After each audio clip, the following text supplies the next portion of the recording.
WillDog does, some interesting videos. I think he does a range of he's done taste testing and reviews of food before.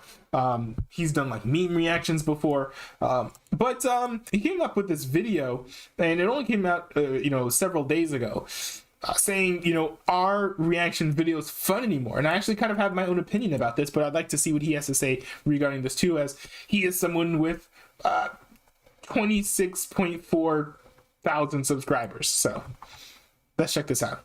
Today we are going to be talking about the topic of reaction videos, something that I am well known for making in my channel since basically the start of the channel. But the inspiration of this video, just letting you guys know, is a buddy of mine, ISM. His name is Colin. You guys might know him from the reaction I did with Mr. Pizza to the Liberator. Yeah, that's cool. He made a video called "Are We Nearing the End of the ISM Channel?" I watched it and it was a really good video. I'm gonna link it in the description if you guys want to go give it a watch. So yeah, are reaction videos fun anymore?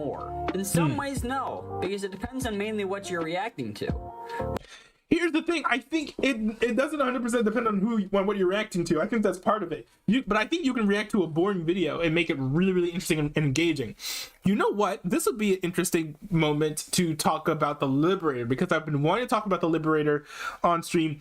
Everybody in my Discord's been hating on him because they're salty that he's not going to be reacting to their YTPs anymore, which I think is, a little bit silly. I think if he wants to change his lane and do different types of content, I think that he should, feel free to do that, so long as he's doing that well.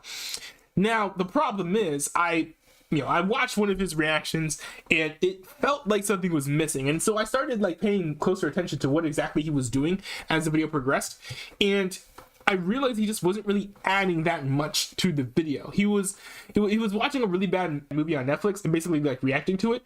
And we've seen this before in different different forms. I think Alex Myers is probably one of the biggest offenders of this, but Odd Ones Out, I think, has done this occasionally, if I'm not mistaken. He was basically, reacting to the movie as one does with a bad movie, but the problem with his approach was, first of all, he didn't open up by explaining what the movie is. He just kind of dove right in. So I had no context about what was actually happening. From the get-go, I didn't even know if this movie was on Netflix until he said it in the middle of the video. But also, he didn't really add in too many thoughts to the video that he reacted to, when he certainly could have. Kim Kardashian was in the movie he reacted to, this terrible Netflix movie. Kim Kardashian. You could have been well, wait, why is Kim Kardashian in this movie? And then done some research and then been oh, well, that's interesting. She was the cousin of one of the videographers and he wanted, a favor from her, so she decided to hop into this movie. Stuff like that could have been done, or someone could have, or he could have been how much did this movie cost? And then he went into the information about how much the movie cost. I think that he could have added more to the video, but I think at the end of the day, it certainly worked. But I think it's because the content carried. I think if he adds more to what he's reacting to, then he'll exponentially increase the quality of his reaction. And that really only takes, I think, probably 2 or 3 more minutes of airtime added to the actual video. If all he did was maybe give it an actual opinion, other than oh, that was crazy, to the video, it would have been a stellar video. It's already good, I think, because the movie is so ridiculously bad that, and one thing to the Liberator's credit, he did pick good content to react. So I think that he probably has a good knack for knowing what to react to and what not to react to. And so it certainly worked on that sense. But I think if he just adds a little bit more opinion to it, then the quality of his content will skyrocket. And Mr. Pizza saying here in the Discord, is that his channel is growing. Maybe his channel would grow, maybe he'll get more viewers if he added a little bit more opinion into his reactions. Now, I will say this, kind of to bring that full circle back into WillDog's video. Reaction videos aren't going to be fun if you're just sitting there laughing at the end of the day. I used to do a lot of comedic reactions, but I don't really do them anymore because they're not as interesting to do and they're not as interesting to watch. Sure, you can watch a video of me being hilarious. But at the end of the day, it's not as fun or interesting to watch as someone who actually has their own opinion going into something and explaining their opinion, whether or not explaining why the person who made the video is right or breaking down why the person who made the video is wrong. So opinion wins. I think opinion wins. So the reason why talk radio gets higher ratings than all news radio. Well, at least from what I understand it. Talk radio boomed when radio was thriving because people like hearing someone who has a fun personality and is talking for long periods of time about opinions that they hold very, very near and dear to them. So yeah, I think opinion wins. Opinion wins if you're going to be making long form content, or if you're going to be making chatting content, reaction content. So you have to be able to do that. You can't be like, oh, well, I'm reacting to this and the content's the focus. No, the content's not 100% the focus. The content was focused if you watch the Trevor movie on Netflix. The focus is on you, so you need to kind of make sure that you contribute and add it up to the content for it to not be stealing, as some people would call it. Not me, but all the haters of React content say that it's stealing. I don't agree with that. But let's see why WillDog himself thinks that reaction videos aren't fun anymore. Which is why I feel like I've been straying away from Peppa for so long, because that's why I was having the time of my life reacting to the Spongebob reactions. The channel's doing pretty good without Peppa for a while, and I'm really liking that the channel can live on without Peppa for a little bit. And it also seems like Spongebob is really popular with you guys, and the next thing will be Quistoff, so we're gonna see how that does. I feel like with someone like me having done at one point 4 reaction videos in one day for a while, you'd think I'd be really tired of doing reaction videos for now. And the answer is I was tired of doing reaction videos because it was on my phone. It was so annoying because it would keep lagging and all that, so it was really just getting tired. I just wanted to watch YouTube for the heck of it. I can't remember the last time I've watched a YouTube poop just on my free time. It also brings up the topic of that, why don't I just react to stuff that aren't YTPs? Which I have wanted to do, but I don't know what to react to because no one ever requests me to react to other stuff than YTPs. I guess I guess this makes sense if his channel is built on reacting to requests, but I think it'd be nice if you built in the flexibility to just talk about whatever. It doesn't have to be a request, but it can be a request if you want it to be, because then you have the flexibility to be like, what, I'm getting burnt out from reacting to all these YTPs, let me react to something else, and then you can go ahead and do that. But now that I'm on the PC, it's a lot easier to make reaction videos. And my most fun reaction videos are with Patrick and Red, or with Red, or with Patrick, who really cares.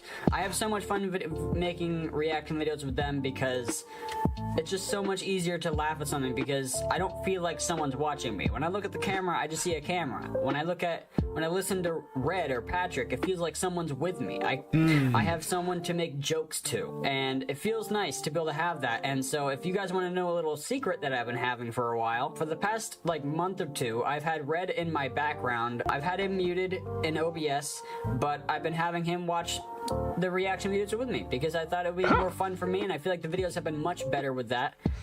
That's cool. I think it'd be really interesting if WillDog had Red actually in there, unmuted. That would be kind of cool. PewDiePie started doing something very, very similar, having Cinnamon Toast Ken react to content with him, and that's really fun. It adds a new flavor to the tried and true format while not getting rid of PewDiePie's typical reactions. You got Cinnamon Toast Ken over there in the corner with his big black glasses in his cat girl headset.